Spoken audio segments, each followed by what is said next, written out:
Bonjour à tous, bienvenue sur le podcast de Gatemery et je suis Anne Gersar, sa fondatrice. L'intention de ce podcast est de challenger notre définition de la réussite. Parce qu'au fond, qu'est-ce que réussir ? À quel moment on peut se dire que l'on a réussi notre vie ? Chaque lundi, j'invite des entrepreneurs, des salariés, des artistes ou encore des sportifs. Et leur point commun, c'est qu'ils semblent avoir trouvé leur vocation. Pendant environ 1 heure, je vais décrypter l'envers du décor de leur parcours, notamment leurs questionnements, leurs doutes et leurs prises de décision qui leur ont permis de redonner plus de sens à leur carrière. Mon objectif est de vous nourrir de ces parcours de vie pour que vous puissiez à votre tour inventer votre propre réussite. Si ma démarche vous plaît et que vous voulez me soutenir, c'est très simple. Mettez-moi une note 5 étoiles et un avis sur Apple Podcast ou bien partagez le podcast à vos amis sur les réseaux sociaux. Bref, chaque geste compte et ça me donnera un gros coup de boost. Allez hop, je laisse place à l'épisode de la semaine. Pour ce nouvel épisode, j'ai le plaisir de recevoir Franck Gilardo, expert en stratégie de marque qui s'est reconverti dans le conseil en positionnement professionnel et est devenu thérapeute en énergétique chinoise. J'ai rencontré Franck grâce à François Rousseau, dont vous avez peut-être écouté le parcours dans l'épisode 14 du podcast. Après une vie professionnelle de 30 ans dans la publicité et le marketing pour des marques comme Apple, Pepsi, Total, Citroën ou encore Monoprix, Franck a lancé sa propre société de conseil en stratégie de marque en 2015 après un outplacement. Et depuis plus de 5 ans, il transpose son expertise sur la marque à des individus en les aidant sur leur repositionnement professionnel. Et Franck a sa touche personnelle puisqu'il introduit de la médecine chinoise dans son accompagnement. Et si jamais vous êtes intéressé par la méthode, n'hésitez pas à contacter Franck, il sera ravi de vous aider. Vous allez voir, cet épisode est plein de découvertes, de curiosité, et c'est exactement ce que j'ai aimé chez Franck, son ouverture d'esprit et sa gentillesse. Mais je ne vous en dis pas plus et vous laisse découvrir ma conversation avec Franck Gilardo. Bonjour Franck. Bonjour Enger. Merci beaucoup, je suis ravie de passer ce moment avec vous. Moi aussi, un plaisir partagé. Super. Alors Franck, je vais commencer par une question un peu peut-être bateau pour vous qui avez plus de 30 ans d'expérience dans le métier. Selon vous, quels sont les 3 manquements, on va dire, ou erreurs que vous retrouvez chez les entreprises à propos de leur marque ? Alors, je serais tenté de ne pas utiliser forcément tout de suite le terme erreur, puis en plus, 30 ans d'expérience dans la marque, c'est possible, on en apprend tous les jours, et puis il y a des gens qui en 1 an en apprennent peut-être plus vite qu'en 30 ans, donc il faut rester modeste. Je dirais simplement que ce qui est important, c'est de garder toujours présent à l'esprit la notion d'alignement. Mmh. C'est-à-dire qu'une marque doit avoir un axe et être précis par rapport à cet axe et s'y tenir. Nivea, par exemple, qui parle des valeurs de générosité et de simplicité, avec la petite boîte bleue, on s'aperçoit qu'ils sont toujours restés dans cet axe. L'Oréal sur Scientific Beauty aussi. Donc, c'est des repères extrêmement précis et forts qui ont perduré dans le temps. Donc, je dirais que si vous parlez d'erreur, l'erreur, c'est de faire des zigzags, c'est de changer de cap très souvent et de ne pas identifier sa raison d'être et de ne pas alimenter toujours cette raison d'être pour s'y tenir. Donc, ça, c'est un premier point. Le deuxième point, c'est de ne pas arriver à faire le lien entre l'interne et l'externe. C'est-à-dire que les marques fortes, elles ont su embarquer avec eux un ensemble de collaborateurs autour d'un projet qui rencontrent des clients qui trouvent ça intéressant. Voilà. Monoprix l'a fait à un moment donné en disant on va redonner du plaisir aux gens pour faire des courses. On pense à vous tous les jours avec des packaging qui parlent, avec des produits qui étaient intéressants. Voilà. Donc je pense que garder le cap, identifier sa raison d'être, garder de la cohérence, ce sont des points qui sont forts et il faut penser la marque dans la durée. Il ne faut pas la penser toujours dans l'effet de com, dans le buzz, dans ce qui va rendre la marque peut-être plus intéressante ponctuellement, mais qui peut faire en sorte qu'au final, les gens se perdent et ne s'y retrouvent plus. D'accord, ok. Est-ce que vous avez un exemple d'entreprise qui n'a pas su justement trouver cet alignement-là et qui à un moment, en fait, a pu se rattraper pour le faire? En fait, ma question de fond, c'est si on ne le fait pas dès le départ, c'est fatal ou est-ce que c'est modifiable? Moi, je dirais que c'est pas fatal, mais il faut s'en apercevoir. Je pense à 2 très grandes marques, une qui a quasiment disparu, qui s'appelle Kodak. Oui. Kodak, à l'époque, ce qui est fou, c'est que c'était les premiers à avoir identifié tout le potentiel du digital. Ils avaient développé tout le digital en interne et ils ont décidé de ne pas le pousser par peur de détruire leur business sur le film. Et on sait les résultats. Ensuite, c'est une marque qui était une marque ultra leader sur la photo et qui a du coup quasiment disparu. Ils ont raté le coche, ouais. À l'inverse, je prends une autre marque, parce que vous me parliez de fatalité, qui s'appelle IBM, que tout le monde connaît, qui était dans les ordinateurs. Bon, IBM, avec toute la concurrence qui est arrivée sur les ordinateurs et puis le lancement des tablettes, etc., a raté le coche de cette évolution.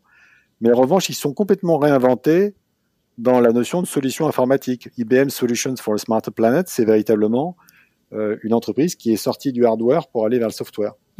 Voilà. D'accord.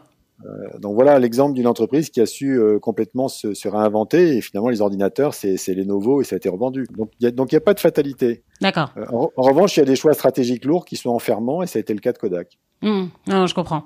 Et j'ai un peu glané sur le site de Bi, et j'aime beaucoup votre devise. C'est ce que Bi fait de l'intérieur se ressent à l'extérieur. Est-ce que vous pouvez m'expliquer en cette phrase? Bon, bah là, de toute façon, j'ai pas beaucoup de mérite parce que c'était un slogan publicitaire qui était celui de Bio de Danone. Mais je trouve drôle. Voilà. Et c'était une façon un peu imagée. Il faut savoir que je suis Marseillais, donc j'aime bien les choses, les phrases qui sont un peu imagées, qui parlent comme ça. Et je me dis tout simplement que si on n'a pas un interne motivé et qui a envie le matin en se levant de se dire bah oui, je sais pourquoi je me lève, je sais pourquoi j'y vais et je sais ma place et pourquoi je fais ce que je fais. Je doute qu'au final, ça se voit à l'extérieur. Donc, ce qu'on fait à l'intérieur, ce qui se fait à l'intérieur se voit à l'extérieur. C'est quand les gens sont contents, bossent bien autour d'un projet avec un vrai service client, des vrais produits qui sont contents. Ça se ressent et ça marche. Moi, je suis frappé.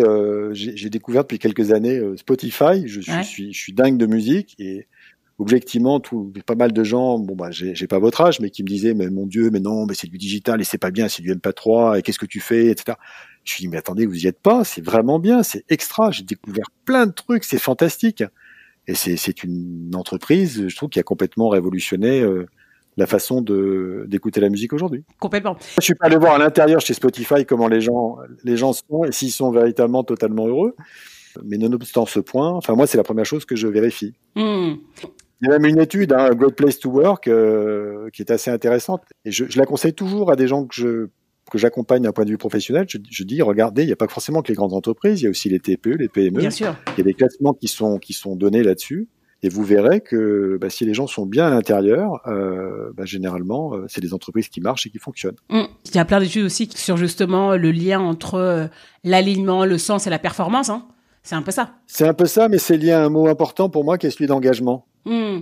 Parce qu'on a des clients qui sont de moins en moins engagés, qui sont de moins en moins fidèles aux marques. Et c'est pareil pour des collaborateurs ou même des jeunes diplômés qui décident de passer un moment dans une entreprise et de ne pas y rester très longtemps et de faire autre chose. Et vous l'expliquez comment, que ce soit pour les marques, vous l'expliquez toujours par la même raison, celle de ne pas avoir aucune cohérence entre ce que l'on dit et ce que l'on fait. Oui, ce que l'on dit et ce que l'on fait, et cette façon de toujours continuer à surprendre les gens et faire en sorte qu'on ne leur impose pas un discours, mais c'est les gens qui doivent se dire finalement si la marque leur correspond ou pas. Mais c'est pas à la marque de leur dire il faut faire ci ou il faut faire ça. Ça a complètement changé, je veux dire, la communication et la façon d'interagir aujourd'hui. Voilà. Donc le pouvoir, c'est les gens qui l'ont, et c'est aux marques de pouvoir comprendre finalement ses besoins et d'écouter et d'être en écoute. Ouais, complètement. Vous savez, on parle beaucoup de marque personnelle, personal branding. Oui. Et je pense que c'est très lié à ce que vous faites. Est-ce que vous pouvez me dire pourquoi c'est important d'avoir une marque personnelle ? Toujours sur l'idée de la marque, ce qui est important, c'est sans faire de jeu de mots, c'est de se démarquer. C'est comme dans le sport, quand on joue au foot, au rugby ou ailleurs, il faut pouvoir être démarqué pour avoir le ballon. C'est un peu pareil pour ce qui est du positionnement professionnel. Des CV, il y en a des dizaines et des dizaines qui se ressemblent, de gens qui ont tous fait des très bonnes écoles, qui ont tous fait des belles expériences marketing, mais qu'est-ce qui va faire qu'au final, on va penser à vous et pas à quelqu'un d'autre ? Qu'est-ce qui fait que vous allez être choisi et pas quelqu'un d'autre ? C'est pareil pour une marque. Qu'est-ce qui fait que vous allez choisir telle voiture ou tel séjour de vacances ou tel ordinateur plutôt qu'un autre ? Ou Spotify par rapport à Deezer ou par rapport à autre chose. Voilà. Donc, ce qui est important, c'est de trouver véritablement son axe, son positionnement et d'identifier sa différence. Et ensuite, d'avoir un storytelling convaincant et de pouvoir, en 4 étages dans un ascenseur, pouvoir dire à quelqu'un en très peu de mots quelle est sa différence. Le fameux elevator speech. Ok, je vois. Et si vous avez 2-3 conseils à partager, ça serait quoi ? Pour justement essayer de nourrir cette marque personnelle et un peu de l'asseoir et de savoir quels sont nos ressorts. Faut accepter de se poser et pas faire un copier-coller immédiat en se disant hop, je vais aller ailleurs. Un ami anglais me dit attention, same banana, different skin. Yeah. Voilà, il faut éviter ce genre de choses parce qu'on risque d'être déçu. Donc prendre le temps d'analyser le passé pour voir là on a été heureux, là on n'a pas été heureux, essayer de comprendre pourquoi. Avoir des regards en 360 des autres. D'ailleurs, le parcours que je propose, il est en 3 étapes. Premièrement, on se pose 2 minutes. On regarde un peu ses réalisations. On regarde ce qu'on a fait. Là, on a été content, pas content. on s'attache à voir ce qu'on aimait, ce que les gens perçoivent et ce qu'on veut. Il y a souvent un décalage entre ça, entre ce qu'on aimait, ce qu'on pense émettre, ce que les gens perçoivent de vous, et au final ce qu'on veut. Et c'est pas forcément aligné. Et quand c'est pas aligné, on revient à cette notion d'axe qui n'est pas là. Ok, je vois. Donc moi je propose toujours de faire un 360 aussi, d'aller poser des questions très simples à des gens qui vous ont connus. Ça peut être des amis, ça peut être des N+1, des N-1. Et de se poser.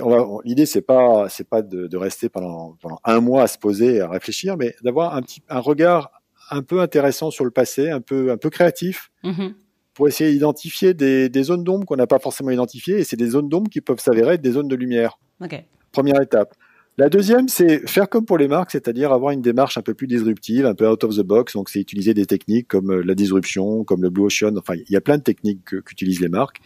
Et jouer avec ces techniques, et c'est assez ludique, l'idée c'est que ce soit créatif, pour essayer de se dire, est-ce que finalement, le poste que je projette, j'ai toutes les ressources identifiées pour le faire, ok, mais qu'est-ce que j'ai en plus que les autres n'ont pas? Voilà. Oui.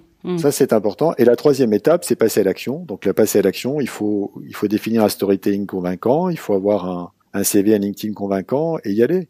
Tout à l'heure, vous parliez d'engagement en entreprise, et aujourd'hui, on assiste à un désengagement des employeurs. On parle beaucoup de la marque employeur. Est-ce que vous pouvez dire votre avis là-dessus? J'ai pas un point de vue sur la marque employeur suffisamment puissant pour le développer, mais je reviens toujours à ma notion de marque. C'est-à-dire que souvent, on confond la marque et le marketing. Pas exactement la même chose. D'ailleurs, est-ce que vous pouvez juste définir les deux termes pour bien comprendre? Alors, moi, je dirais que la marque, c'est ce qui permet de véritablement connaître la raison d'être de l'entreprise. Le marketing est plus une façon de pouvoir identifier les besoins d'un client, d'y répondre par la communication, la définition du prix, du produit. Enfin, je dirais que c'est toute la démarche de faire l'offre, de construire l'offre, etc. Mais avant ça, la marque, c'est un repère central qui sert à dire si on est en partenariat avec telle entreprise, comment, si on a une politique employeur, comment, ça définit comment on recrute les gens. Je vais donner un exemple précis, c'est un exemple qu'on connaît pas forcément en France, qui s'appelle Zappos. L'équivalent en Europe, c'est Zalando. Vous savez, les chaussures qu'on achète. Oui, les chaussures, oui, qui sont en Allemagne, non? Enfin, ils sont basés à Berlin, je pense. C'est ça, voilà. En tout cas, Zalando a copié Zappos, mais Zappos c'était aux États-Unis, ça a été racheté par eBay, je pense, ou par un très grand site de commerce bien connu. Mais le fondateur de Zappos, au début, a voulu faire le service le plus intéressant. Il voulait livrer les gens pour toutes les chaussures qu'ils souhaitaient, mais avec un service client absolument irréprochable. D'accord. Et il a défini une série de valeurs qui ont permis d'identifier les gens qui pourraient travailler chez Zappos. Et donc, c'est une façon de répondre à votre question, il a défini, pour ainsi dire, sa marque employeur. C'est qu'il a défini des valeurs, mais qui étaient toutes quantifiables. C'est pas des valeurs tarte à la crème, c'était des valeurs où chaque fois on voyait la simplicité, par exemple. La simplicité, ou l'humilité, c'est une valeur qu'il recherchait chez les gens qui allaient travailler chez Zappos. Alors vous allez me dire comment on fait pour dire. Mais comment on le mesure en fait, oui. Quelqu'un qui est humble, voilà. Et dans le processus d'évaluation de Zappos, il faut savoir quand il y avait des gens qui se déplaçaient, parce que c'était à l'ouest des États-Unis, on allait les chercher à l'aéroport. Et il y avait un minibus qui venait les prendre, et le chauffeur de bus faisait partie du système d'évaluation. C'est-à-dire quelqu'un qui rentre, qui disait pas bonjour, qui se comportait très très mal, qui était grossier, qui remerciait pas, il était pas forcément retenu. D'accord. Même pas retenu, c'était éliminatoire. D'accord. Donc, moi j'aime bien cette notion, c'est un petit exemple que je donne, mais il est à mon avis révélateur, c'est-à-dire que une marque employeur, ça doit être des valeurs qui permettent d'identifier des gens qui vont correspondre à l'esprit de la marque, pour qu'ensuite les gens travaillent dans un esprit qui correspond exactement à ce qu'on veut projeter vis-à-vis des clients. Oui, je trouve que c'est vice-versa, parce que du coup, la marque employeur, c'est aussi le fait que ce qu'on voit de l'employeur ne nous motive pas non plus à y aller. Vous voyez ce que je veux dire? Exactement. Moi, je sais que je voulais partir en VIE, j'avais plein d'offres. Ouais. Et en fait, l'élimination, je l'ai faite directement par certaines attitudes ou certaines remarques où je me suis dit, mais jamais j'irai là-bas, en fait. Ben oui, ça correspondait pas à vos valeurs, à vous-même, à ce que vous recherchiez. Donc, vous alliez pas vous sentir épanoui parce que ça vous correspondait pas. C'est pas possible. Absolument. Alors, tout à l'heure, j'avoue que vous avez cité l'exemple de Total que je trouvais bien, mais c'était par rapport à une question que j'avais posée tout au début. Je sais pas quelle était la question que vous m'aviez posée, mais c'était à quoi ça sert une stratégie de marque, et véritablement, ça retombe sur votre question sur la différence entre la marque et le marketing. Oui, je pense. Parce qu'à l'époque, Total, le marketing, ils étaient là à dire, voilà, on fait un samplon qui est plus pur que les autres, on l'appelle comme ceci, on l'appelle comme cela, il est plus cher. on fait des huiles minérales, machin, etc. Mais les gens s'en fichaient complètement. Ouais. Et complètement. L'idée, c'était la jauge est à 0, je vais faire le plein, quel est le plus près, et si je peux sortir et aller chez Leclerc ou ailleurs parce que c'est moins cher, ça prouve à quel point c'était l'indifférence. Donc le marketing, entre guillemets, n'y arrivait pas. Ça servait à rien de faire des belles stations-service et compagnie. Parce que ça n'était pas rendu tangible pour les gens. Qu'est-ce qu'il y avait pour eux? Quel était leur intérêt? Donc la vraie stratégie de marque, ça a été de dire que la convention du marché, c'était les pétroliers se croient beaux, et finalement la grande distribution a raison, parce qu'il n'y a pas de valeur ajoutée, si ce n'est qu'il faut donner le prix moins cher pour les consommateurs. Et par rapport à cette convention, Total s'est dit, on a des stations-service. Dans stations-service, il y a le mot service. Il faut qu'on redonne des lettres de noblesse au service. Il faut reconnaître l'indifférence. Il faut reconnaître qu'on est choisi par hasard. Quand on est une des premières marques de capitalisation du CAC 40, c'est quand même pas rien de dire ça. C'est clair, oui, c'est clair. Voilà. Ouais. Mais de toute façon, l'indifférence, c'est qu'il n'y a rien de pire. Personne, ni vous ni moi, on aimerait que les gens soient indifférents vis-à-vis de nous. C'est clair, personne ne veut ça. Voilà. Personne ne veut ça. C'est pas très sympa de être dans un coin. Personne nous adresse la parole. On vous regarde pas. Enfin bon, on a envie d'exister. Et le problème, c'était mettre des millions. Et en plus, ils mettaient des millions et ils n'existaient pas. Alors, c'est quand même le paradoxe. Ouais. Donc, un, reconnaître cette indifférence. Deux, dire, maintenant, on s'engage à ce que vous viendrez plus chez nous par hasard. Et on met en place des choses extrêmement concrètes qui peuvent paraître être des petits détails minuscules, mais quand même révélateurs de l'attention qu'on porte aux gens. C'est-à-dire la moindre des choses, la propreté, les toilettes propres, du papier dans les toilettes, des raclettes pour lever les pare-brises, des gonfleurs de pneus qui fonctionnent, des gants qui permettent aux femmes et aux hommes d'ailleurs de pas sentir mauvais quand on fait le plein, parce que le gazole ça sent pas forcément bon. Mettre un parfum dans le gazole pour qu'il sente moins mauvais. Donner des cartes aux gens de fidélité qui sont pas des cartes où on donne que des cadeaux, mais qui permet quand on tombe en panne d'avoir une dépanneuse qui vient quand on a fait son plein sous 15 jours chez Total, etc., etc. Je vais arrêter là, mais même des endroits pour que les enfants, enfin les bébés puissent être changés sur les aires d'autoroute l'été, parce que voilà, ça c'est l'attention aux autres. Bon, ça a été le premier pétrolier qui a fait ça. Et ça pour moi c'est vraiment une posture de marque. Ouais. Et derrière ça, le marketing a pu éclairer tout ça et le mettre parfaitement en musique. Mais à la base, il y avait la marque. Et ça, par exemple, dans les grosses boîtes comme ça, combien de temps ça prend pour transformer tout ça? Dans le cas de Total, ça a été assez rapide. Ça a duré 3 mois. D'accord. On a mis ça 3 mois. Oui. Le réseau a joué le jeu. Tout le monde a été convaincu. Et puis, 1 an et demi après, il y a eu l'ouverture de capital de Total qui restait très cohérente sur la même chose. D'accord. Vous ne viendrez plus chez nous par hasard. Alors, c'était plus vous ne viendrez plus parce c'était vous ne nous choisirez plus par hasard. C'est qu'on n'allait pas choisir d'être actionnaire par hasard. Oui. Voilà, on donnait toutes les informations, en tout cas le plus d'informations pour dire que c'était un choix intéressant. Ce qui est paradoxal d'ailleurs, c'est qu'à l'époque, Elf et Total étaient au coude à coude et Elf était peut-être même plus gros que Total et aujourd'hui plus personne, on se souvient plus d'Elf et Total existe encore, voyez. Oui, complètement. Voilà. Ok, non, c'est hyper intéressant, Enfin là, on parlait de l'entreprise. Vous avez transposé cette notion de marque en fait personne. Oui. Est-ce que vous pouvez m'expliquer ce que vous avez amené à faire cela? Alors, ce qui m'a amené à faire cela, c'est que moi, après 30 ans dans différentes entreprises où tout s'est passé, je veux dire, j'en ai changé, j'ai évolué, et j'ai eu une rupture professionnelle après 30 ans. Et après cette rupture professionnelle, on m'a proposé, mon RH m'a proposé quand je suis parti en bon terme, ils m'ont dit, tiens, ce serait bien que tu fasses un autre placement. Bon, j'ai dit, pourquoi pas. A priori, j'étais pas chaud, mais je me suis dit, bon, soyons curieux, ne soyons pas fermés, on va voir. Et donc, je suis tombé sur une personne qui était une coach intéressante, qui m'a fait faire tout ce parcours.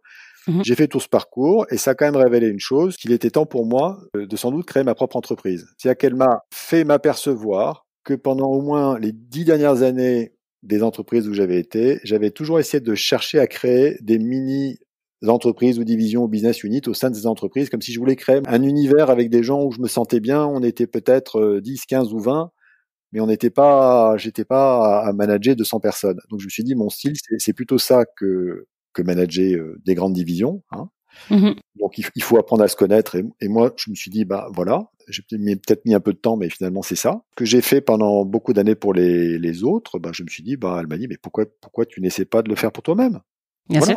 C'est une différence entre le faire pour les entreprises et le faire pour des personnes pour qu'elles trouvent plus de sens dans leur travail. Oui. Alors, moi j'ai fait ce parcours, donc ça m'a beaucoup intéressé et je suis revenu voir l'entreprise qui m'a fait faire la 3 semaines en disant, écoutez, je pense qu'il manque peut-être quelque chose dans ce que vous faites. Moi, j'ai travaillé 30 ans sur les marques. Ce serait de faire en sorte d'utiliser les méthodologies des marques pour que les gens réfléchissent à leur positionnement professionnel. Donc, ils travaillent avec les coachs. Moi, je suis pas coach, mais par contre, je sais bien faire réfléchir les gens sur, de manière synthétique, sur c'est quoi mon positionnement. Du coup, pour faire ça, est-ce que vous avez 2-3 astuces partagées aux auditeurs? Puis il y a des étapes particulières que vous pouvez me partager? Je l'ai peut-être dit, alors j'ai peur de me répéter. Là, prendre le temps d'analyser le passé pour voir là on a été heureux, là on n'a pas été heureux, essayer de comprendre pourquoi, avoir des regards en 360 des autres. Voilà, ça jusque-là, on va dire c'est du classique. Et puis regarder ce qu'on aimait, regarder ce que les gens perçoivent, regarder ce qu'on veut. Enfin, voilà, donc c'est toute une partie qui consiste à un peu interroger le passé de façon dynamique et pas pendant très longtemps, mais regarder dans le rétroviseur. Ce qui est important, c'est ensuite de pouvoir se projeter. Et pour se projeter, justement, c'est comme pour une marque. Je parlais de Total tout à l'heure, qui était sans doute à une époque de son existence un peu perdue. C'est pareil pour pas mal de salariés ou de gens qui, dans leur parcours, ne savent plus, sont en quête de sens. Et donc, c'est interroger le sens. Alors là, pour le faire, je dirais que moi, j'ai une méthode. Alors, elle fonctionne soit en accompagnement personnel, soit en atelier. Et le regard des autres est vraiment très intéressant. Et j'utilise pour cela des techniques qui sont la disruption, qui sont le Blue Ocean, qui sont des façons de réfléchir pour voir véritablement quelle est la différence qu'on apporte. Qu'est-ce qu'il faut qu'on crée de nouveau? Qu'est-ce qu'il faut qu'on développe de plus dans ce qu'on fait que les autres ne connaissent pas? Qu'est-ce qu'il faut qu'on réduise parce que ça sert plus à rien, ça nous intéresse pas et ça fait pas notre différence par rapport aux autres? Et qu'est-ce qu'il faut qu'on élimine parce que finalement ça n'a plus d'intérêt par rapport à l'étape de la vie dans laquelle on est et par rapport au marché? Voilà. Donc moi je donne beaucoup de clés d'analyse. Alors, donner des astuces comme ça en 2 secondes, difficile. Non, mais là, c'est très clair. Hein. Voilà. Il y a quelque chose que je trouve hyper intéressant, c'est que vous introduisiez de la médecine chinoise dans votre accompagnement. Ah. Ouais. Moi, je m'intéresse beaucoup à la médecine alternative. Enfin, je sais même pas si on dit médecine alternative, parce que je sais pas si c'est péjoratif de dire ça. Bon, moi, je préfère parler de médecine intégrative. Intégrative, ok. Parce qu'il faut pas opposer les choses. C'est comme. Oui, c'est ça. C'est pour ça que je parler d'erreur. Donc, il y a la médecine qu'on connaît qui est c'est ça. Qui est juste là, qui est juste fantastique, et on remerciera jamais assez les soignants, et encore plus aujourd'hui. Hein, voilà, il faut le dire, et ça me fait plaisir de pouvoir le dire. Et puis il y a je dirais, des solutions qui sont de complément ou alternatives, qui peuvent être la médecine chinoise, l'homéopathie, la gémothérapie, la naturopathie, qu'il faut pas opposer, mais qui peuvent servir. Servir. Alors déjà, ma première question, c'est est-ce que vous pouvez me dire comment vous êtes tombé dans la marmite? Dans votre parcours, qu'est-ce qui a fait qu'il y a un moment où vous êtes intéressé à ça? Et deuxièmement, est-ce que vous pouvez me dire un peu les atouts en fait qu'on peut en tirer? Alors, ce qui est drôle, c'est qu'en fait, quand j'avais 17 ans en orientation, on m'avait dit tu devrais être médecin. Et puis j'avais dit non, je suis pas sûr de vouloir être médecin. Ça, on va en parler tout à l'heure de votre. Ouais, on va en parler tout à l'heure. Ils étaient vraiment plutôt acharnés. Ils me dit mais si, on est. C'était un médecin qui me disait ça. Et moi, non, ça m'intéressait pas du tout. Voilà, j'ai fait une prépa, j'ai fait une école de commerce. Je voulais rester le plus ouvert possible. Moi, j'avais pas forcément envie de choisir tout de suite. Donc, on va dire que c'est un truc qui était resté il y a très longtemps, que j'avais gardé dans un coin de ma tête. Et puis, il se trouve que j'ai ma petite maman chérie qui a 90 ans, super. qui a 3-4 ans et un problème de santé. Et je dirais qu'elle est allée plusieurs fois à l'hôpital pour solutionner ce problème. On l'a mis sous antibiotiques, sur ci, sur ça. Elle n'en sortait pas. Et en désespoir de cause, d'une amie à elle lui a dit écoute, va voir monsieur Untel qui fait de la médecine chinoise. Alors, on l'a dit bon. En désespoir de cause, elle y est allée. Et miracle, en tout cas, lui a trouvé. Et entre la médecine chinoise puis l'homéopathie, le staphylocoque a disparu, tout est parti, et ma mère s'est retrouvée avec un problème réglé. Hein. Voilà. Ouais. Bon, et puis j'ai rencontré cette personne, j'ai vu qu'il y avait une formation, et à ce moment-là, je commençais à m'intéresser, puis ça fait 5 ans que je fais de l'accompagnement professionnel, l'accompagnement en évolution professionnelle. J'essaie de le faire de façon différente de ce qui est fait sur le marché. Donc je me suis dit, quitte à le faire de façon différente, parce que moi je m'intéresse vraiment à la marque professionnelle et à transposer les stratégies de marque à la marque personne, je me suis dit, les gens doivent définir d'abord le sens, on en a parlé tout à l'heure, mais également, il faut aussi qu'ils aient un bon équilibre. Oui. Et pas plus tard qu'il y a 2 jours, j'ai animé un atelier, il y avait 3 personnes qui allaient super bien, la 4e, je peux vous dire qu'elle allait pas bien du tout. Comment vous voyez ça? C'est-à-dire qu'elle avait été remerciée de manière assez sèche et c'était assez violent. Et même si cette personne présentait prenait sur elle, il y avait beaucoup de dignité, on a tous senti, moi compris, mais les autres personnes aussi qui étaient dans le même cas que cette personne-là, que le type était sur le point de craquer, quoi. C'est-à-dire que il y a véritablement quelque chose qu'on oublie souvent dans le travail, c'est la santé et l'équilibre. Oui. Voilà. Donc, ce qui m'a intéressé dans la médecine chinoise, c'est le fait de véritablement apprendre aux gens à rester en bonne santé. Pas aller voir le médecin quand on est malade, c'est plutôt s'occuper de manière continue de son équilibre pour éviter de tomber malade. Ce qui n'est pas la même chose. Ce qui n'est pas la même chose. Oui, c'est ce que j'avais demandé en fait. C'était quelle est la principale différence? Je pense que c'est l'approche, c'est ça? Oui, l'approche, c'est que en prenant beaucoup de précautions, parce qu'il est bien clair que je ne suis pas médecin, hein, donc mais simplement dans la médecine chinoise, de ce que je connais, ce que je trouve intéressant, c'est qu'on s'attache beaucoup plus à rechercher la cause que de s'arrêter aux symptômes. D'accord. C'est-à-dire si quelqu'un a par exemple un problème au cervical, ou si quelqu'un a un problème qu'on appelle une capsulite, une épaule gelée, voilà, c'est pas forcément qu'un problème lié au kiné ou à l'ostéo, c'est qu'il y a peut-être un problème psychologique derrière. Il faut aller rechercher la cause. Elle est parfois un peu plus loin que le simple fait de traiter le problème de l'organe en question ou le problème qu'on voit sous les yeux tout de suite, à court terme. Bien sûr. Et quelque part, quand on parle de stratégie de marque, c'est la même chose. C'est d'essayer de regarder dans le fond les choses et pas s'arrêter juste sur la surface, quoi. Au tenté. Donc c'est ça qui m'a beaucoup plu. Et ce qui m'a plu aussi, c'est par l'homéopathie, par la naturopathie, c'est finalement donner le pouvoir aux gens de prendre en compte leur santé, de prendre en charge leur santé, mais en les accompagnant, bien sûr. Et dans le parfait respect de ce que fait le médecin, parce que c'est en restant en écoute avec évidemment le médecin. L'idée, c'est d'aller dans le sens de ce qu'il fait, quoi. C'est pas. Exactement. En tout cas, voilà, je voulais en parler parce que je trouvais ça vraiment intéressant d'avoir cette approche-là. Oui, et puis alors moi, ce qui m'intéresse par rapport à l'accompagnement professionnel, c'est que, en tout cas par l'homéopathie, c'est vrai qu'il y a des remèdes homéopathiques qui sont parfaitement adaptés à des gens qui peuvent être dans des phases de stress, ou dans des phases de colère, ou dans des phases d'alternance de haut et de bas, ou dans des phases de rumination, ou dans des phases, mais on les identifie par des remèdes ensuite on teste si ça leur convient. Mais sur le long terme, je vous assure que moi, je sais que ça a apporté de très bons résultats. Non, super. Donc, pouvoir se sentir mieux, pas stressé, mieux dormir, mieux aligné, on a une meilleure énergie. Et si on a défini le sens, à mon avis, l'un plus l'autre, on est plutôt bien parti, quoi. Voilà. Ouais, complètement. Nouveau départ. C'est comme un bateau qui sait où il va et en plus, il y a le vent qui le pousse. Voilà l'image, hein. Donc, non, super. C'est ça qui m'intéresse de faire. Et le plaisir que j'ai, c'est de pouvoir arriver à le faire et que les gens se sentent bien. Ouais. Donc là, je me sens utile. Voilà. Ouais. C'est tout. Super. Top. Pas plus compliqué. Hein. Non, c'est vrai, vous avez raison. Et vous m'avez dit que vous venez de Marseille. Oui. À quoi vous aspirez quand vous étiez plus jeune? Écoutez, moi, j'étais né à Marseille. J'y suis resté jusqu'à mon bac, donc jusqu'à mes 18 ans. J'ai eu la chance d'être dans une école fantastique que j'ai adoré. Honnêtement, j'étais très heureux là-bas. Donc, j'aimais apprendre, j'aimais l'ambiance. Il se trouve que c'était chez les jésuites. Bon, c'est un hasard, mais c'était des jésuites qui étaient extrêmement ouverts, curieux et qui bougeaient pas mal les cases dans l'éducation. C'est-à-dire que d'accord. En prof d'histoire, on a eu un ancien colonel qui tout d'un coup a voulu être prof d'histoire et qui a été pris. Et c'est le prof qui m'a le plus marqué dans ma vie parce que génial. Et des gens que je retrouve qui ont mon âge, que je connaissais pas et qui l'ont eu, par hasard on se rencontre, on en parle, on a eu ce même monsieur qui s'appelait Monsieur Cochot. Il était extraordinaire parce qu'il apprenait les gens à réfléchir, c'est-à-dire que on était en 4e, on n'était pas très grand, et les interrogations avec lui, ce qu'il voulait voir c'était le plan. Il s'en foutait du par cœur, mais complètement. Ah génial, ouais, c'est ce qu'il faut. Donc on est arrivé et il dit c'est quoi ton plan? Alors on expliquait le plan et il dit c'est bon, tu peux t'asseoir, dit parfait. Et la personne qui faisait du par cœur, qui racontait, il disait écoute, t'as moins 20, désolé, tu repasses, c'est pas possible. Donc c'est quelqu'un qui apprenait à réfléchir. Il était génial, parce que c'était une façon de faire. Bon, ça m'a beaucoup marqué. Donc bon, j'étais pas mal dans les bouquins, j'aimais beaucoup le sport, je jouais beaucoup au tennis. D'accord. J'aimais beaucoup la photo, j'étais aussi passionné par tout ce qui était le vin, très jeune d'ailleurs, faut pas le dire.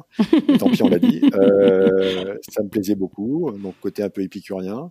Voilà, mais j'étais quand même pas mal dans les bouquins. Je vais dire pas mal dans les bouquins, donc on va dire au profil bon élève, mais peut-être un peu, quoi. Voilà. Ouais, mais bon élève cool en fait. Enfin, vous avez quand même des passions à côté, enfin. Ah non, oui, j'avais heureusement des passions à côté, quoi. Ouais. Et puis je dirais après le bac, ça a été, j'ai pas trop réfléchi. Je suis parti en prépa et puis voilà, j'ai fait 2 ans de prépa. Et juste avant, est-ce que vous aspirez à quelque chose? Qu'est-ce que vous disiez quand vous étiez plus jeune? Est-ce que vous vous souvenez? Alors, je me souvenais que moi, j'aimais beaucoup la photo, donc j'avais envie d'être photographe, d'être reporter. Ça faisait partie d'une des envies. J'avais envie de travailler dans le vin, ça c'était une autre envie. Et puis la restauration, enfin tout ce qui est hôtellerie, tout ça m'intéressait aussi. D'accord. Voilà, tout ce qui est liés à ces univers m'intéressaient. Mais bon, j'avais pas trouvé forcément permettait de faire ça directement après le bac. Donc je me suis dit puis on m'a mis dans la case prépa. Ouais. Voilà, j'ai peut-être pas été assez rebelle à l'époque, en tout cas, j'avais pas assez de recul ou de maturité pour forcément voir autre chose, mais ça n'a pas été qu'une mauvaise expérience. Hein. Je pense que même aujourd'hui, c'est toujours la même chose. Hein. La majorité, on y va parce qu'on a été bon élève et voilà. Exactement. Bon. Quand vous arrivez en école, du coup, quelles ont été vos premières impressions ? Comment vous avez vécu vos années d'école ? Alors moi, c'était génial parce que à l'époque, il y avait une autre école qui s'appelait l'EAP, à laquelle on pouvait accéder si on était admissible à HEC, ce qui était mon cas, l'ESSEC ou le SCP. Bon. Et on passait l'oral. Et c'était un oral complètement différent des autres écoles. Ça m'avait beaucoup séduit. D'accord. C'était quoi l'oral ? Donc on n'était pas interviewé en direct sur, par exemple, le vulgaire et le grossier HEC devant 20 personnes avec quelqu'un sur une estrade. On était justement 5 candidats autour d'une table, donc des candidats comme vous et moi, et on vous posait un problème. Le problème, c'était le trou des halles. Voilà, vous avez un budget de temps. Qu'est-ce qu'on fait ? Vous devriez proposer le projet. Donc, on était complètement mis en condition qui n'avait rien à voir avec ce qu'on avait pu apprendre en prépa au côté scolaire. Donc, ça m'avait vraiment beaucoup plu. Et l'EAP, effectivement, on était 70 et la moitié de la promotion n'était pas française. Donc, il y avait des Grecs, des Allemands, des Italiens, qui avaient fait des niveaux, je sais pas quoi, master, etc., ou licence à l'étranger, qui avaient intégré là-dedans. Donc, si vous me demandez ce qui m'a plu, c'est que moi, j'étais toujours resté un peu en France. Tout d'un coup, j'ai vécu une année en Angleterre, une année en Allemagne. Et honnêtement, c'était génial de découvrir les cultures. J'imagine. Que ces années en école, ça vous a permis un peu d'affiner ce que vous vouliez faire par la suite ou pas du tout ? Ouais, moi, j'étais plus intéressé par tout ce qui était marketing et publicité, de manière assez claire. D'accord. Voilà, c'était un petit peu comme ça. Il se trouve qu'évidemment, quand j'ai voulu, après ça, je suis parti faire ma coopération, j'ai fait exactement l'inverse, c'est qu'on m'a collé dans un truc où j'ai fait de l'organisation et de la finance pendant 2 ans. Oh là, l'horreur. Au contraire, la plus grande chance de ma vie, parce que je suis parti en Indonésie, qui est un pays que j'adore. Ah oui, c'est vrai. Merveilleux. Et donc, je me suis dit, bon, très bien, ok, parfait, je vais là-bas, organisation, bon, pourquoi pas, mais enfin, c'est pas mon truc. Et ce qui était vraiment génial, c'est que j'avais un boss qui était ingénieur et qui essayait coûte que coûte d'imposer des méthodes et ça ne marchait pas. Ah ok. Mais d'imposer des méthodes sur vous, c'est ça ? Non, pas sur moi, sur les équipes indonésiennes, voilà, en disant il avait mis des nouveaux ordinateurs partout, donc les sauvegardes informatiques, ça faisait peur aux Indonésiens qui à l'époque voulaient imprimer du papier parce qu'ils se disaient mais on ne sait pas ce qui va se passer. Donc moi j'avais fait venir un sorcier, non mais c'est sans blague, hein, un vrai sorcier. Oui, ça s'appelle un dukun. Un dukun, un dukun, ça veut dire un guérisseur ou un sorcier en indonésien, pour venir bénir les ordinateurs. Il m'a dit mais tu es perché ou quoi, tu es fou, c'est pas question. Et j'ai dit écoutez oui. Donc je suis allé voir un des directeurs adjoints de la FIAC qui était indonésien, qui lui a très bien compris, qui m'a dit c'est pas une mauvaise idée. Et ça a été fait. On a fait ça. Et du coup après ça c'était tranquille. Et ça a marché. Ça a marché. Plus personne s'inquiétait sur le fait que les sauvegardes ne marcheraient pas. Voilà. Mais ça, il n'avait pas intégré mon chef. Grande école d'ingénieur, ça, c'était pour lui, dans son inspirationnel, ça marchait pas, quoi. Et du coup, mais vous y croyez ? Ah bah oui, moi là-bas, j'y ai cru, oui, tout à fait. Oui, oh là là, j'ai plein d'expériences en Indonésie où le surnaturel, l'animisme, enfin plein de choses m'ont vraiment interpellé. Je suis resté extrêmement ouvert à ça. Intéressant, ok. Très passionnant. J'ai beaucoup de tendresse et beaucoup d'attachement pour. Voilà, j'y ai passé 2 années de ma vie fantastiques. Ça m'a beaucoup ouvert et beaucoup fait progresser. Donc un conseil que je donnerais à beaucoup de jeunes qui sortent d'école ou pas forcément, c'est de partir, c'est de quitter la France, qui est un pays fantastique, mais il faut juste s'ouvrir, il faut et revenir, bien sûr. Il faut aller s'ouvrir aux autres cultures, en Asie, le continent africain ou ailleurs, mais c'est s'ouvrir, s'ouvrir, voilà.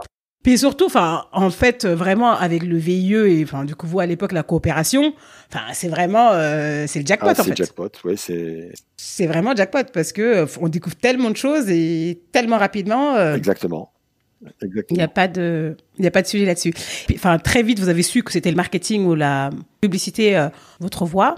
Et du coup, vous faites 2 ans dans la finance. Bon, après, je sais qu'il y a tout autour l'ouverture d'esprit, l'Indonésie, etc., qui balance la donne. Quand vous rentrez à Paris, qu'est-ce que vous faites ? Alors, quand je rentre à Paris, j'ai eu 3 options. Il y avait l'option d'aller bosser chez L'Oréal qui m'a dit, on a un poste pour vous à Panama, il faut aller bosser dans tous les duty-free d'Amérique du Sud.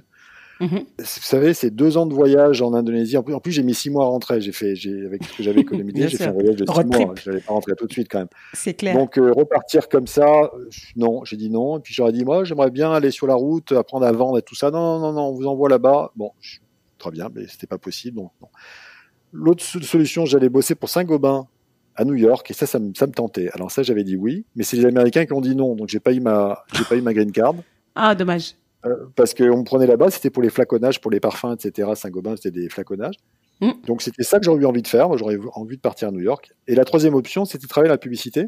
Et c'était sur des budgets qui étaient liés aux alcools et l'autre à la photo. Donc c'était Rémi Martin dans un cas et Polaroid dans l'autre. D'accord. Alors moi, comme la photo, c'était ma passion, que j'aimais aussi beaucoup les mots, les images, la variété des problématiques, je suis rentré dans la publicité. Et voilà, j'ai évolué dans ce milieu qui m'a... Et donc ça, c'était à Paris? C'était à Paris, voilà. Et puis progressivement, j'ai travaillé sur beaucoup de budgets internationaux qui m'ont fait voyager.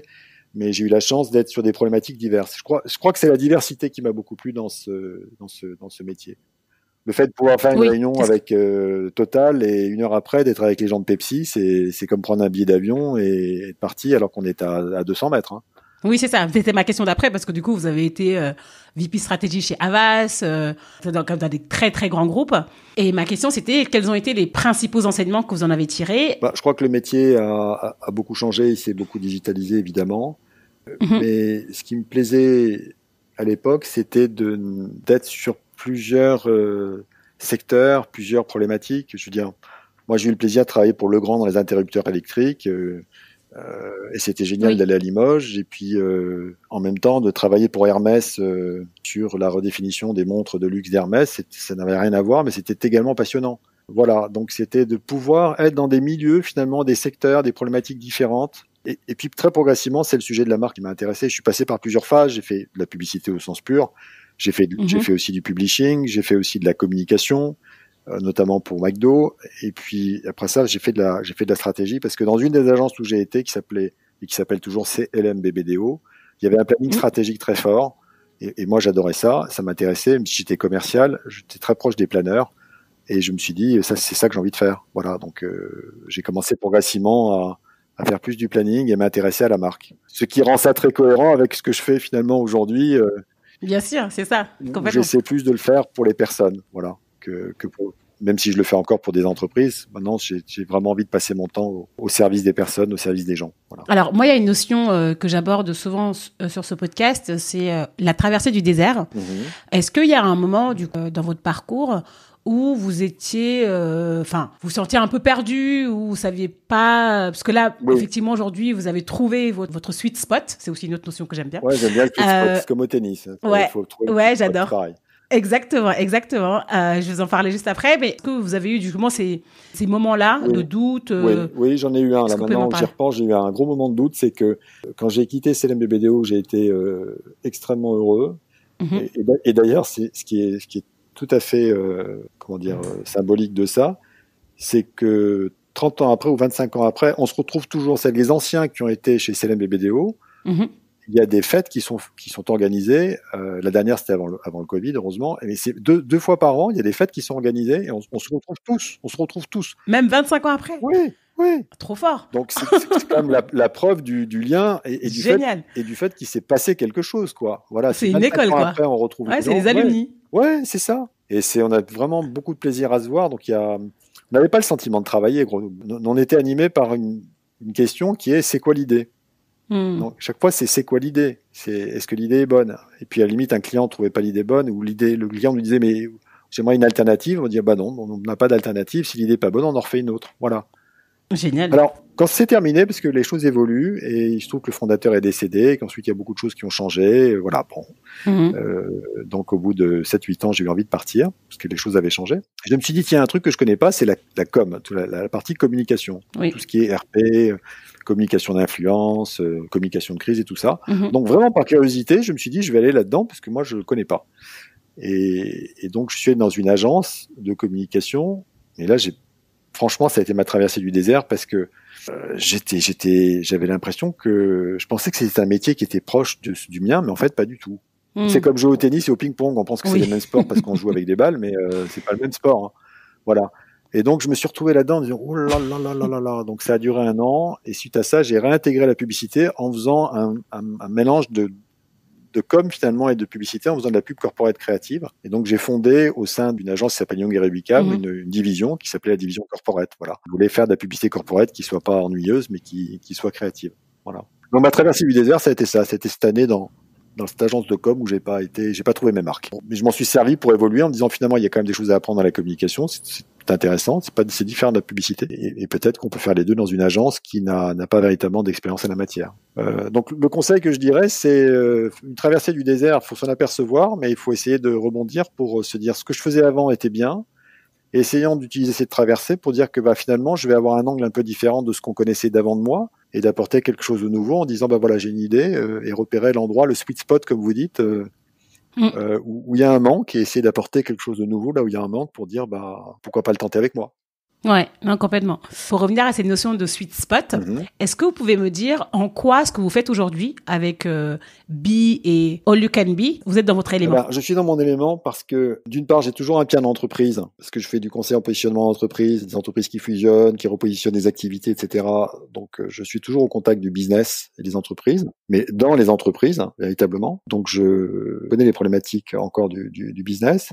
Et de l'autre, je suis véritablement dans l'alignement de la personne, par la découverte de ce qui fait sa marque professionnelle et son énergie. Et c'est là que j'ai envie de donner le meilleur de moi-même. Voilà, d'ailleurs, ma promesse, c'est Be All You Can Be, c'est devenez le meilleur de vous-même.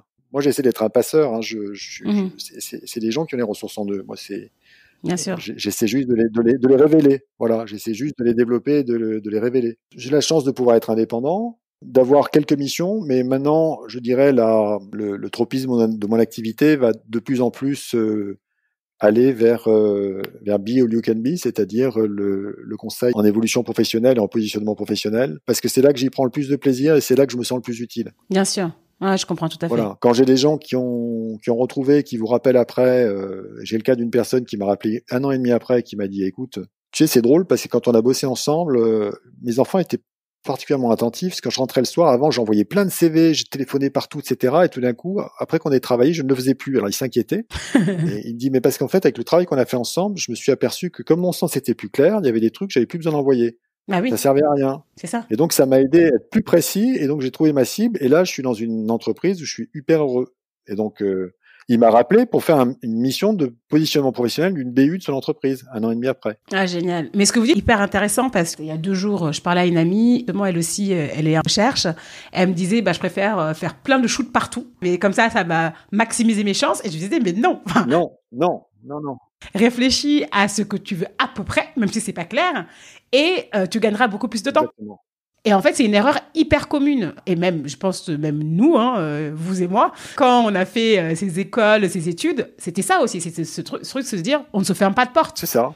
Mais il y a un moment, quand même, recentrer, parce que sinon, c'est trop une perte d'énergie. C'est ça. En fait. Dans mon approche que j'essaie de faire, c'est après tout le travail, avec Be All You Can Be, on essaie en une page, et d'ailleurs, ça sera représenté par un graphique. Donc ça impressionne les gens, parce qu'au début, tous les gens qui sont ingénieurs ou qui travaillent dans la finance, je suis pas dans les stéréotypes, mais ils disent votre truc c'est un machin marketeux fumeux.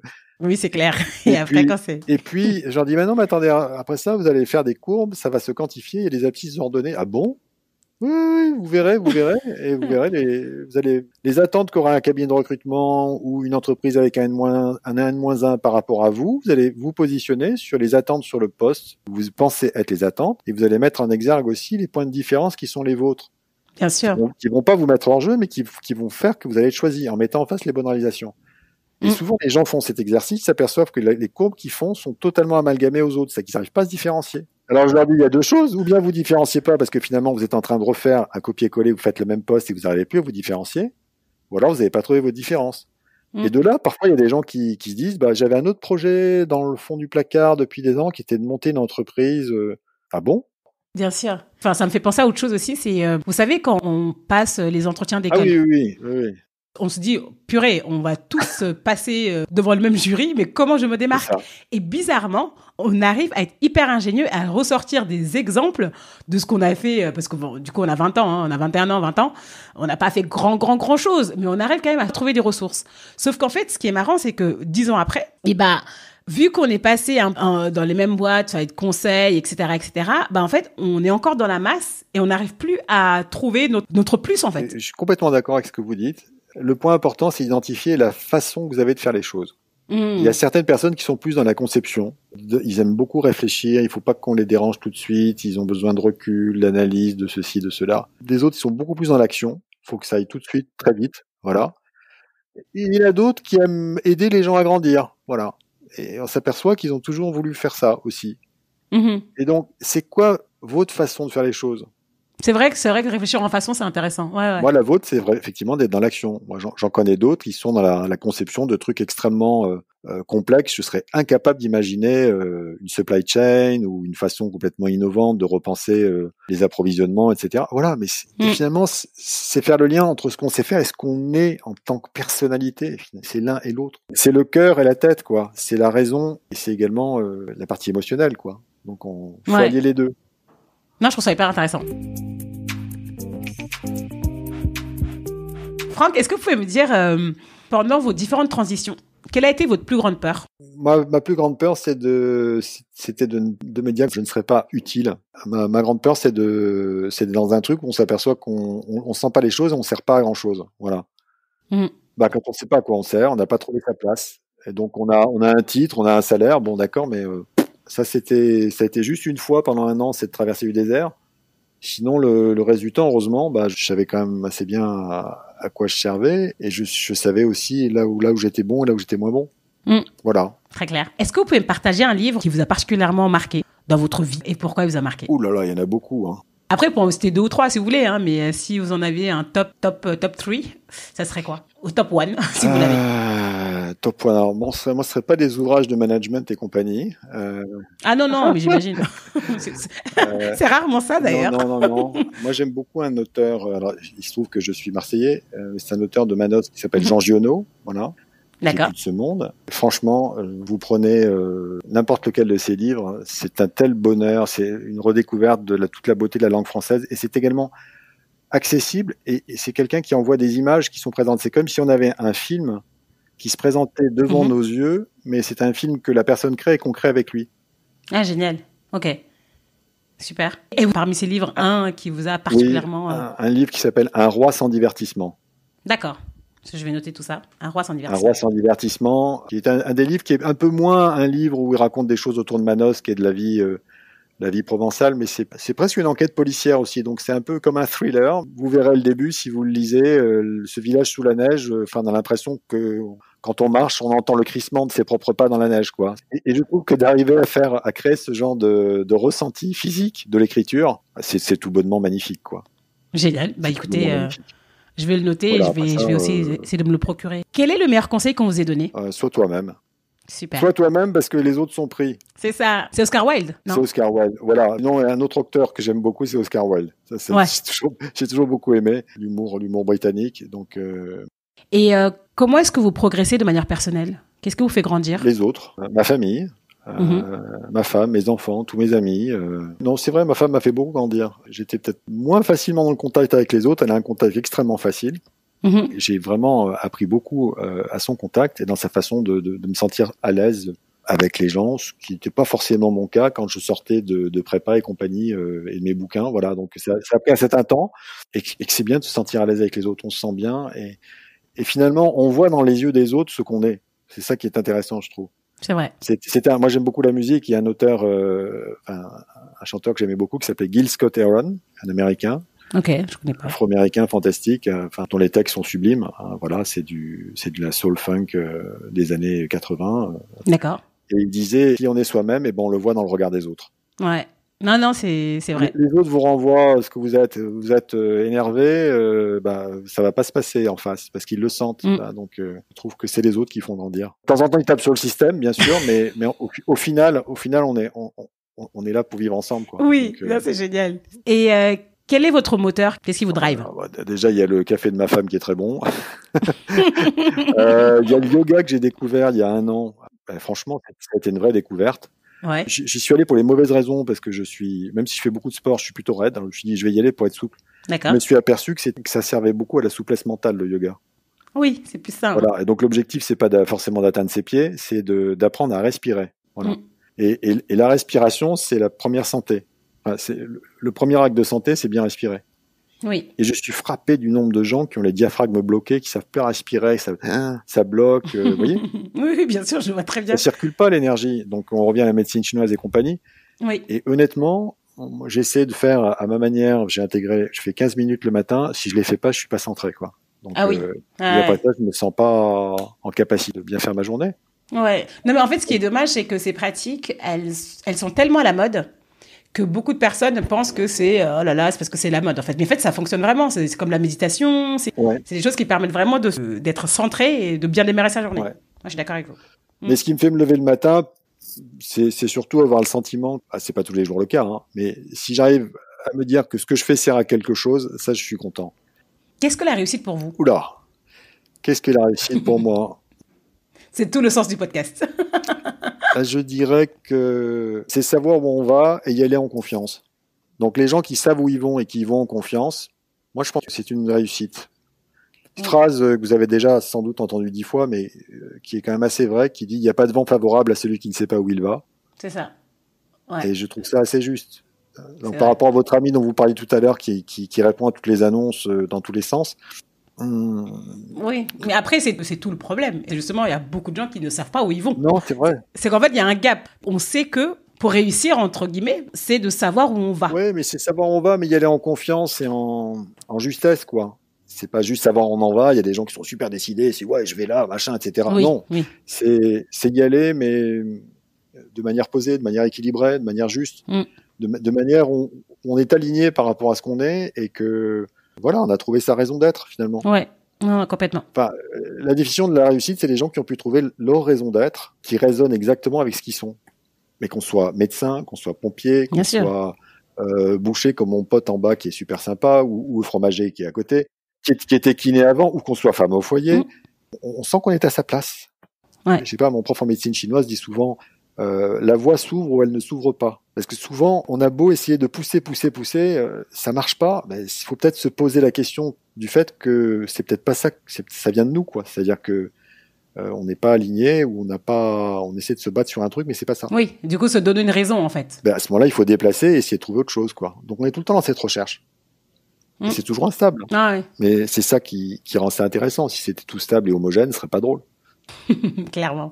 Est-ce que vous avez quelque chose à ajouter, quelque chose qu'on n'a pas forcément évoqué et qui vous tient à cœur, que vous voudrez partager aux auditeurs ? Je dirais que notre ressource principale, c'est qui nous sommes déjà au naturel.